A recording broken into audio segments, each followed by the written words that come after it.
Quando aconteceu o Big Bang, tudo era energia. Com o tempo começaram a aparecer as partículas que juntas formam a matéria e as antipartículas que juntas formam a antimatéria. Mas anda difícil encontrar antimatéria por aí.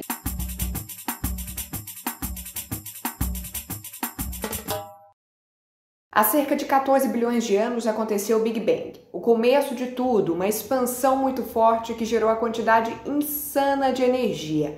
No meio de tudo isso, com temperaturas muito altas, começaram a aparecer as primeiras partículas, pequenas partes que formam tudo que existe. Uma partícula se une a outras e forma um átomo, átomos se juntam e formam moléculas, e nesse ritmo foram surgindo planetas, estrelas, galáxias, eu, você, enfim. Essa história você já sabe.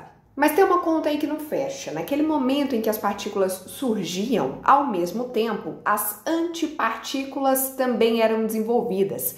As duas eram criadas exatamente na mesma quantidade. Surgia uma, aparecia outra. Antipartículas ou partículas de antimatéria são iguais às partículas de matéria, mas com uma diferença só: as cargas são trocadas, tipo irmãs gêmeas muito parecidas, mas com uma pinta no rosto que diferencia as duas, sabe?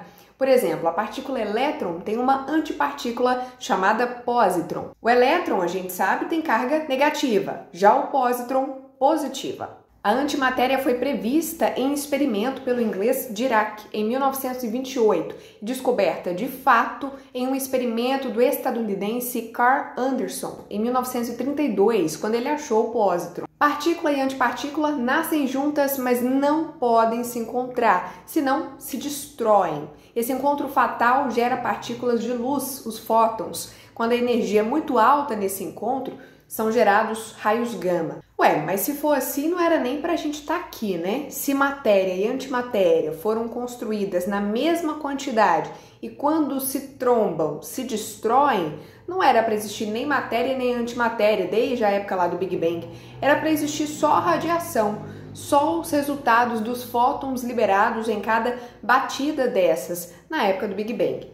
Mas bom, não foi isso que aconteceu, né? Obviamente, é só olhar para o lado e ver que o universo, as estrelas, a gente existe, a matéria está aí. As partículas ganharam a corrida contra a antipartícula. Mas como?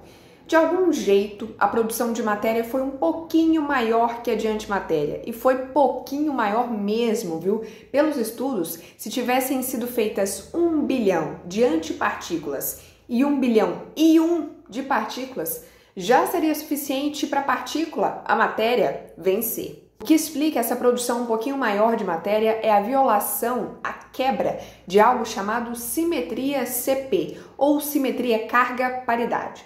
Essa simetria diz que as leis da física devem ser as mesmas quando uma partícula for trocada por sua antipartícula, se um elétron for trocado por um pósitron, por exemplo, que significa uma troca de carga e uma troca da orientação de spin. É um número quântico que toda partícula tem. A possibilidade mais aceita hoje é a seguinte: se essa simetria CP tivesse sido respeitada na época do Big Bang, a mesma quantidade de partícula e antipartícula seria produzida e nada teria se formado no universo, já que elas se destruiriam. Mas como a simetria não aconteceu na época, foi quebrada, teve um desequilíbrio, surgiram mais partículas de matéria do que antimatéria. Então, voilà, tudo aconteceu e estamos aqui. Beleza, a matéria venceu, mas para onde foram todas as antipartículas de antimatéria? Nos centros de galáxias existe a expectativa de que sejam encontradas, viu? Elas também podem ser produzidas em laboratório, mas isso custa muito caro, tipo 25 trilhões para fazer 1 grama de antimatéria, segundo o estudo da NASA. Sem falar que essa antipartícula dura só uns 15 minutos, tem que ser feita no vácuo total, porque lembra, né? Se ela topa com uma partícula, já era, elas se destroem. Investigar a antipartícula é importante não só para entender o Big Bang, mas também é uma nova possibilidade de produção de energia e pode ser também avanço na medicina, se transformando em uma forma bem eficaz de detectar, por exemplo, casos de câncer mais cedo. Mas isso está longe ainda de se tornar realidade. Bom, se de partícula em partícula a matéria venceu, a gente pode chegar lá de estudo em estudo, né? Curtiu? Então continua acompanhando, porque logo logo tem mais uma dose de física. Até mais!